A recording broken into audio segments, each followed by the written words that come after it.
The next pick on the board tonight, the Washington Commanders, second overall. Jayden Daniels currently minus 1,000, favorite to go 2 overall. Just 6 days ago, both Daniels and Drake May were minus 115. Now it has separated. It's been all over the place. Clear favorite currently is Jayden Daniels to go second overall, barring some massive deal by the Raiders, who have talked to the Commanders because Antonio Pierce would love to reunite with Jayden Daniels, the kid he recruited to Arizona State back in 2018 for the 2019 season. The Vikings possibly trying to make a move to number 2. I've suggested if you're not going to pay Justin Jefferson, just throw him in there and get that deal done. Either way, second overall, most likely to the Commanders, undoubtedly Jayden Daniels. Run to the podium, Chris, as you've said. Yeah. And Daniels, again, the draft doesn't start until pick number 3 because we now know whoever it is that takes him, it's going to be Daniels at number 2. Yeah, that's right. I mean, Daniels is the guy. I think that's pretty standard protocol through the whole league. Like we've talked about it a lot. Hey, Caleb won. Jayden Daniels is right over the top 2, and then we got the rest of the guys. But Daniels is special. The Commanders got something there. And certainly he's a good fit with Cliff Kingsbury's offense, and the fact that, hey, he's a good, consistent, accurate passer, and the way Cliff spreads the field a little bit, that's going to give problems with a guy like Jayden Daniels, just like with Kyler Murray a little bit, because, again, field spread, we're worried about these weapons, McLaurin, Dotson, right? They got all that working, and, oh, no, wait, we're out in pass coverage, and now Jayden Daniels is cutting through us and running for a 40-yard gain. He's got some special attributes about him. I think this is a no-brainer. Good for the Washington Commanders to get this. Of course, didn't like the whole situation and how that was handled, right? I mean, the Topgolf thing, good thing it didn't blow up in their face, right? I think as we're starting to hear maybe a little bit, it might have been, what you said. The owner only had that day, and that forced them to kind of do that and bring them all in at the same time. That's still to come. We finally have an answer on my fan fiction speculation as to why they were all in there one day. That's all right. Before we get to that, Jayden Daniels was asked the fairly loaded question, what else are you going to say when you're the poor kid that is about to be drafted and you have no power whatsoever and you need to have a fan base that actually is motivated to go out and buy your jersey and come to the games and support you? What are you going to say? No, I don't want to play there. Here's Jayden Daniels being asked by reporters yesterday, what would it be like to go to the Commanders? It'll be fun. Be able to go there and just be blessed to really just fulfill my childhood dream, whoever that is, whatever team that is. So, I'm happy. How about the whole idea of the group visit? Some guys said they really, really liked it. Did you get a lot out of it? Yeah, for sure. I mean, you just have fun. It was one of it was the only visit I went to that wasn't really, where you had to remember a play or, try to remember an install or something like that. So it was dope, and especially be with guys that I kind of knew throughout the process and before that. So it was fun. Boy, let me tell you something. And again, what's he going to say? And I think anytime a guy says, I'm just fulfilling my childhood dream to be drafted, that's kind of code for, I'm trying to go glass half full here. I really wanted to be drafted. I wanted to be drafted as high as possible. I never really thought about which team until now. But, the Raiders, maybe there's others where I would be a better fit, but there's not a damn thing I can do about it, so I'm not going to say it. You hear what he said about the visit, though? It's the only place where I didn't have to, convince them that I know how to call a play and know how to play quarterback. Right. That's where it's weird. Right. Like I had, and again, the Topgolf thing, I'm not against that. Pete heard me say this yesterday in the podcast. I'm not against that. Right. I think there is a lot of good in all that. Right. I even had coaches who after we did that segment and stuff, were like, hey, we do the Topgolf thing. It's a good exercise. But it came back to the same point with the coaches I talked to. I said, but have you ever done that with a quarterback? And they went, oh, well, no, I've never done it. And I said, yeah, that's what we're talking about. We got no problem with the other thing. It's the quarterback position. That's different. It's unheard of. Right? So it's not a weird thing for D tackles and a wide receiver and a linebacker to be there. And but that's not the intricate interview that a quarterback has to deal with. And like you're saying, in most of those visits, it's like, hey, we teach you a bunch of stuff. Hey, draw it on the board for us. Show us. Teach us back. Hey, let's eat some food. hey, remember that stuff we did on the board? Let's go on the field now. We'd like to see how much you actually remember and can do on the field. And those are things that they did not get to do there in Washington because of the way it was scheduled. And I'm glad you made that point, because when this all first came up last week, like, there was so much pushback because Bill Belichick says they did this all the time. Not with quarterback. A high-end, right, face of the franchise-altering, success-determining quarterback. Right. They never did that when Belichick was there. He inherited Drew Bledsoe. I don't know what they did in advance of drafting Mac Jones, but you don't bring all the top quarterbacks in all at once. When you have a top 5 pick and you know you're going to take one of these guys, you're doing as much as you can with them individually. My immediate thought, Chris, when this all happened, was that was the one day the owner was available.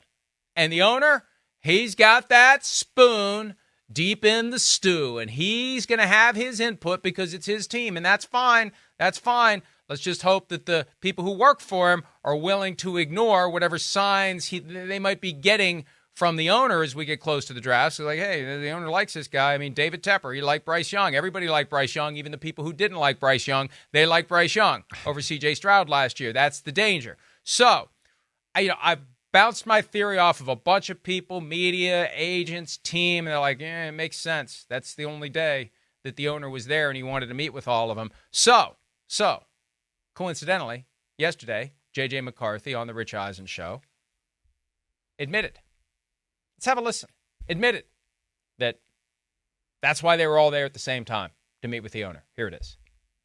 But supposedly Adam Peters was talking about this was something they did back in San Fran. So right. Wasn't super, well, it was unique to me and to the guys there because it's obviously, first time going through this. But it was a lot of fun. And I really liked the way, he went about that whole process because, the owner was in for 2 days and he wanted to get everyone there in those 2 days. So it was pretty special the way he handled that. Aha! That's the truth. That's what it always was. Everything else is just word salad to justify what they did. The owner is there. The owner is available. The owner wants to meet with each one of them. Bring them all in on the same day. That's it. Even if they would have rather spread it out. They're not going to tell you the truth. Oh, Adam Peters did it in San Francisco. Well, how did that work out with Trey Lance? So, and they didn't do it that Friday, year. Chris. They didn't do that with the quarterback year. They didn't bring them all in and play Topgolf. They didn't do that. And we played the sound from the pre-draft press conference for the Commanders last week, and the assistant GM of the Commanders said, yeah, I'd never been involved in something like that before. That was kind of neat. So, people were acting like, oh, this is normal, this is natural. It's not normal, it's not natural. But the normal and natural explanation is the owner wanted to meet with all of them, and for whatever reason, the owner's too busy to be there for 4 different days. One day this week, one day the next week, 2 days the following week, whatever. He's here, bring them all to me. And, okay, let's see how it goes. And let's hope that there's enough separation between owner and football operation, that football operation can do what they think they need to do to get the best quarterback, independent of whatever signs, signals, body language, facial expressions, questions asked in a certain way that they might be getting from Josh Harris. Because that's the obligation of the owner. Yeah, ultimately it's your team, it's your pick, and you want to be comfortable with it. But if you fall in love with a guy because you like him, because you have a connection with him, because you get along with him better than the others, and you allow that to kind of emanate from your being, you may end up with Bryce Young instead of C.J. Stroud. All due respect to Bryce Young, but we all agree the Panthers should have taken C.J. Stroud last year, and David Tepper, after the fact, tried to make it look like everybody in the building preferred Bryce Young. Yeah, they did, because they detected that's who the boss wanted. Yeah, I don't disagree with you there. I don't. There's a lot of play here, and we definitely seem like we're in an era where the owners definitely want to be involved more than ever. It does seem like we're there, and yeah, that I want to apologize to Adam Peters and Dan Quinn for anything saying about them going, wait, I don't like that for the quarterbacks or anything there. Right now, Not we know them. It wasn't Not them. Right. Yep. And it is a cool exercise for other other positions and other guys on the football team. But again, the quarterback one's different, as we're alluding to here. And apologies to them for things that I might have blamed them for last week. But I will say this. And I know it's not easy to have difficult conversations, but sometimes if you're Adam Peters, you got to say to Josh Harris, it's probably in our best interest, in order to do the most thorough homework we can do on these players when we bring them here, to be able to get them up on the whiteboard and to really make the most of this limited time, grand scheme of things that we have with these folks we're considering. We really should, anything you can do, if there's a way you can rearrange your schedule to be here every day, that we can get these guys here and do it one quarterback per day. This is a really important thing, and there's a tactful way to do it. Almost like you put out enough evidence so the owner comes to the decision on his own. Yeah, right. It's not easy to do. When you're tiptoeing around a billionaire, it's not easy to do. But that's one of the challenges. Because, yes, they should have had a day with Jayden Daniels, a day with Drake May, a day with J.J. McCarthy, a day with Michael Penix, if they were seriously considering all four of them. That's what they should have done. And they didn't. Now, it looks like they've settled on Jayden Daniels unless they trade the pick. They still could trade the pick because Jayden Daniels is the overwhelming favorite to go second overall. It's not necessarily to go to the Commanders. But,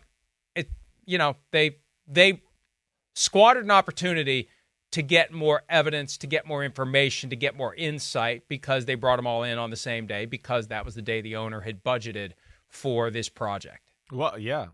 And hey, Jayden Daniels, of course he wants to be drafted high, right? Yes, that's part of, hey, I was the number 2 pick of the draft. Everybody wants that, right? We know he wants to go to the Raiders and do all that as well.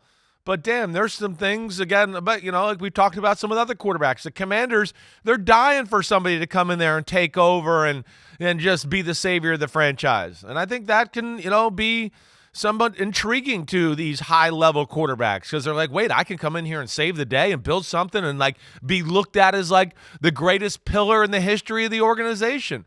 Let alone, hey, it's an organization that, yeah, Doug Williams, the first African-American quarterback to win the Super Bowl. The man, number 17, he was there. There's a little bit of a history there with this. Washington, D.C., right? We know there's an African-American community there, right? And there's a lot of things to be, really excited about. And he's got some weapons at receiver. So it's not the worst spot. We know that. But, yeah, there's some things we've questioned about how ownership has handled a few situations. Hopefully that doesn't filter, onto the field too much. And it's almost as if they don't have 3 Super Bowl victories. It's almost as if that didn't happen. For a lot of these quarterbacks, I'm coming to a team that has a trophy case already, and there's an attraction to go to a team that really doesn't, because then you can become the guy. Right. In Washington, beyond the fact that they changed the name of the team, that 25 years of Daniel Snyder owning the team basically wiped it all clean. And now you're the first guy of this new era of Washington football. And you're the guy that could maybe be the first one to win 2 Super Bowls, because that was one of the things that make Joe Gibbs one of the great coaches of all time. 3 Super Bowls in less than a decade with 3 different starting quarterbacks. Joe Theismann, Doug Williams, Mark Rippon. No one's won 2. And that's just part of the potential attraction. It is, right. Yeah, the stadium sucks, frankly, and I don't know that they'll have a new stadium within the lifespan of whoever the next quarterback is, but beyond that, there's a lot of tradition there. There's excitement.